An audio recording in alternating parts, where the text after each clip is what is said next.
Hi friends, welcome to my style cooking channel. இன்றைக்கி நம்ம செம்ம டேஸ்டியான ப்ரோட்டீன் ரிச் தோசையும் அதுக்கு ஏற்ற பக்கவான டேஸ்ட்டில் ஒரு சட்னி ரெசிபி ப்ரிப்ரேஷன் தான் பார்க்க போகிறோம். இந்த தோசையை பார்க்கும்போது உங்களுக்கு தெரியும் எந்த அளவுக்கு நல்லா வளன்னு செம்ம சாஃப்டாக இருக்கா அப்படின்னு. இந்த தோசையை நீங்கள் கிறிஸ்பியாக வேணும் அப்படின்னாலும் செஞ்சுக்கலாம். ரெசிபி எப்படி செய்யுதுன்னு பார்க்குறதுக்கு முன்னாடி இந்த வீடியோ பார்த்துட்டு உங்கள் எல்லாக்கிட்டையுமே ஒரு சின்ன ரெக்வஸ்ட். இந்த மாதிரி இன்ட்ரெஸ்டிங்கான ரெசிபிஸ்லாம் நீங்கள் பார்க்கணும் அப்படின்னா நம்ம சேனல் மை ஸ்டைல் குக்கிங்கை மறக்காமல் சப்ஸ்கிரைப் பண்ணிக்கோங்க. அண்ட் இந்த ரெசிபி உங்களுக்கு யூஸ்ஃபுல்லாக இருந்துச்சு அப்படின்னா மறக்காமல் இந்த வீடியோக்கு ஒரு லைக் பண்ணுறேங்க. வாங்க இப்போ ரெசிபிக்குள்ளே போகலாம். ஃபர்ஸ்ட் ஒரு பவுலில் 1 கப் அளவுக்கு ஜவ்வரிசி ஆட் பண்ணிக்கோங்க. இந்த தோசை செய்யறதுக்கு மாவு ஜவ்வரிசி தான் எடுக்கணும், நைலான் ஜவ்வரிசி யூஸ் பண்ணக்கூடாது. அடுத்து ஜவ்வரிசியை மெஷர் பண்ண அதே கப்பால் 1/4 கப் அளவுக்கு வெள்ளை உளுந்து ஆட் பண்ணிக்கோங்க. அண்டு 1 கப் அளவுக்கு பச்சை பயிறு சேர்த்துக்கோங்க. ஜவ்வரிசியை ஃபஸ்ட்டு எந்த கப்பில் மெஷர் பண்ணுறோமோ அதே கப்பாலே தான் மற்ற இன்க்ரீடியண்ட்டையும் மெஷர் பண்ணிக்கணும். அப்போ தான் அளவுகள் கரெக்டாக இருக்கும்.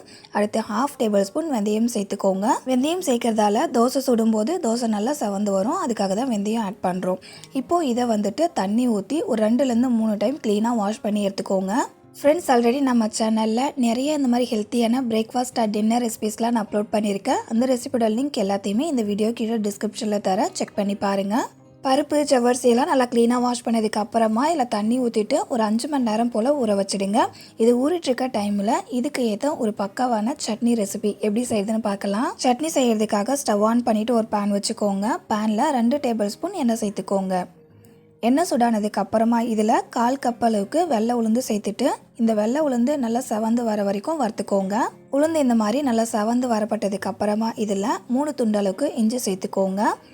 2 பச்சை மிளகாய் சேர்த்துக்கலாம். பச்சை மிளகாய் உங்கள் காரத்துக்கு தகுந்த போல் சேர்த்துக்கோங்க. கூடவே 1 கப் அளவுக்கு கட் பண்ண வெங்காயம் சேர்த்துட்டு எல்லாத்தையுமே வதக்கி விடுங்க. நான் எடுத்துக்கிட்ட பச்சை மிளகாய் நல்ல காரமாக இருக்கும் அப்படின்றதால 2 பச்சை மிளகாய் மட்டும் எடுத்துக்கிட்டேங்க. அதனால் பச்சை மிளகாய் உங்களுடைய காரத்துக்கு தகுந்த போல் எடுத்துக்கோங்க. வெங்காயத்தை நல்லா கலர் சேஞ்ச் ஆகிற வரைக்கும் வதக்கி விடணும் அப்படின்ற அவசியம் இல்லை. ஜஸ்ட் கண்ணாடி பதம் வர வரைக்கும் வதக்கி விட்டீங்க அப்படின்னாலே போதும். பாருங்கள், இந்த மாதிரி வெங்காயம் கண்ணாடி பதத்துக்கு வதங்கி வந்ததுக்கு அப்புறமா இப்போ இதில் ஒரு கைப்பிடி அளவுக்கு கறிவேப்பிலை சேர்த்துக்கோங்க. கறிவேப்பிலை சேர்த்துட்டு இப்போ கறிவேப்பிலை நல்லா வதங்கி நல்ல ஒரு வாசனை வரும், அது வரைக்கும் வதக்கி விட்டுக்கோங்க. கறிவேப்பிலையிலேருந்து நல்ல மனம் வர வரைக்கும் வதக்கி விடணும். அப்போ தான் சட்னியோட டேஸ்ட்டு ரொம்ப நல்லாயிருக்கும்.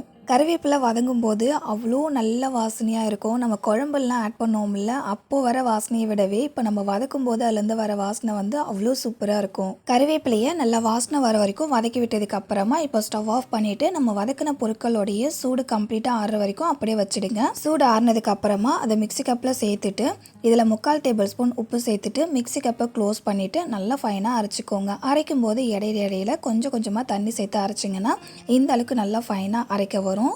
அவ்வளோதான், கருவேப்பிலை சட்னி நல்ல வாசனையாகவும் அண்ட் ரொம்ப டேஸ்டியாகவும் ரெடி ஆகிடுச்சு. இப்போ அரைச்ச சட்னி ஒரு பவுலில் மாற்றிட்டு இந்த சட்னி எந்த கன்சிஸ்டன்சியில் உங்களுக்கு வேணுமோ அதுக்கு தகுந்த அளவுக்கு தண்ணி சேர்த்து சட்னியை கரைச்சிக்கோங்க. அடுத்து சட்னியை தாளிக்கிறதுக்காக எண்ணெயை சூடு பண்ணிவிட்டு கடுகு கறிவேப்பிலை சேர்த்து பொரிஞ்சதும் அதை அப்படியே சட்னி கூட சேர்த்துட்டு மிக்ஸ் பண்ணுறீங்க. அவ்வளோதான், சூப்பரான சட்னி ரெடி. அடுத்தது தோசைக்கு மாவு எப்படி அரைக்கிறதுன்றதை பார்க்கலாம். 5 மணி நேரம் ஊற விட்டதுக்கு அப்புறமா பாருங்கள், அந்த ஜவ்வரிசி அதுக்கப்புறம் பருப்பு ரெண்டுமே நல்லா ஊறி வந்திருக்கும். இப்போது இதில் இருக்க தண்ணியை மட்டும் வடிகட்டிட்டு அந்த பருப்பு ஜவ்வரிசியை மட்டும் ஒரு மிக்சி கப்பில் ஆட் பண்ணிக்கோங்க. அடுத்து இதில் 3 பச்சை மிளகாய் சேர்த்துக்கோங்க. 5-6 துண்டளவுக்கு இஞ்சி சேர்த்துக்கோங்க. 1 டேபிள் ஸ்பூன் ஜீரகம் சேர்த்துக்கோங்க. அண்ட் உங்கள் டேஸ்ட்டுக்கு தகுந்த போல் உப்பு சேர்த்துக்கோங்க. நான் 1 டேபிள் ஸ்பூன் அளவுக்கு கல் உப்பு சேர்த்துருக்கேன். இப்போது மிக்சி கப்பை க்ளோஸ் பண்ணிவிட்டு இதை நல்லா ஃபைனாக அரைச்சி எடுத்துக்கோங்க. அரைக்கும் போது இடையில கொஞ்சம் கொஞ்சமாக தண்ணி சேர்த்து நல்லா ஃபைனாக அரைச்சிக்கோங்க. அரைச்சதுக்கப்புறம் மாவோடைய கன்சிஸ்டன்சி நான் காமிக்கிறேன் பாருங்கள். நல்லா மஞ்சிருக்குல்ல, இந்த மாதிரி நல்லா மையாக அரைச்சிக்கணும். அதே மாதிரி மாவு நம்ம தோசை தான் ஊற்ற போகிறோம். ஸோ ரொம்ப கெட்டியாக அரைக்கணும் அப்படின்ற அவசியம் இல்லை, தண்ணியாகவே அரைச்சிக்கலாம். மாவாக அரைச்சதுக்கு அப்புறமா அதை ஒரு பவுலில் மாற்றிக்கோங்க. அடுத்தது செகண்டாக மீதி இருக்கிற மாவையும் அரைச்சி எடுத்துக்கலாம். செகண்டாக அரைக்கும் போது அதில் பச்சை மிளகாய் இஞ்சி ஜீரகம்லாம் போடணும் அப்படின்ற அவசியம் இல்லை. ஏன்னா எல்லா மாவுக்குமே சேர்த்து தான் ஃபஸ்ட்டே சேர்த்து அரைச்சிருக்கோம், அதனால் 2வது சேர்க்கணும் அப்படின்ற அவசியம் இல்லை.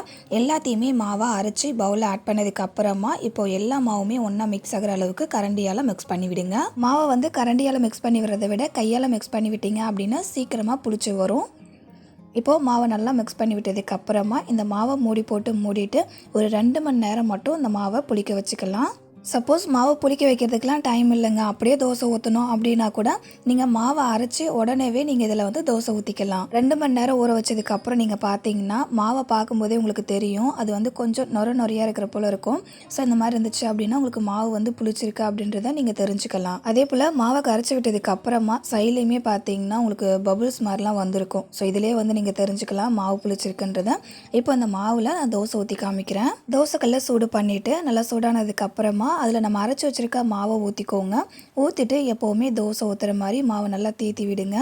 மாவை தீத்தி விட்டதுக்கு அப்புறமா இப்போ மாவை சுற்றி எண்ணெய் அப்படின்னா நெய் வந்து ஆட் பண்ணிக்கோங்க. நெய் எண்ணெய்லாம் வேணாம் அப்படின்னா அப்படியே கூட நீங்கள் தோசையை வேக வச்சு எடுத்துக்கலாம். இப்போது இந்த தோசை வந்து ஒரு பக்கம் வேகட்டும், வெந்ததுக்கப்புறம் மறுபக்கம் திருப்பி போட்டுக்கலாம். தோசை மாவு ஒரு பக்கம் வெந்ததுக்கப்புறமா இன்னொரு பக்கம் திருப்பி போட்டு வேக வைங்க. இந்த மாதிரி ப்ரோட்டீன் ரிச் தோசையெல்லாம் வாரத்தில் ஒரு முறையாவது செஞ்சு சாப்பிடுங்க. ரொம்ப ஹெல்த்தியாக இருக்கும் உடம்புக்கு. 2 பக்கமே வெந்ததுக்கு அப்புறமா தோசையை நான் எடுத்து காமிக்கிறேன் பாருங்கள். தோசை வந்து அப்படியே ஹார்டாக இல்லாமல் சவுக்குன்னு இல்லாமல் அவ்வளோ சாஃப்டாக இருக்கும். பார்க்கும்போதே உங்களுக்கு தெரியும். மீதி இருக்கிற மாவுலையுமே எனக்கு தேவையான அளவுக்கு தோசை ஊற்றுனதுக்கு அப்புறமா நான் காமிக்கிறேன் பாருங்கள். தோசை அவ்வளோ சாஃப்டாக இருக்கும். சாப்பிட்றதுக்கு கொஞ்சம் கூட வந்துட்டு தொண்டையில் வந்து இறுக்கமாக போகிற போல் இருக்காது. நல்லா நைஸாக போகும், அந்தளவுக்கு சாஃப்டாக இருக்கும்.